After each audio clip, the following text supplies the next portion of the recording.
देखो तुलसी का गाँव गरम मसाला लाल मिर्चों का बना है। चेकी लाया गरम मसाला लाया, पीछे पानी से धोए,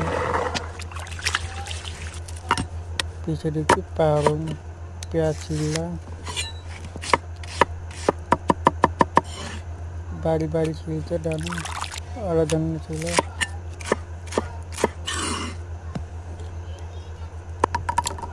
लहसुन,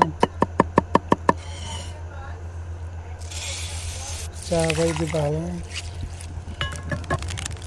फिर लहसुन, प्याज,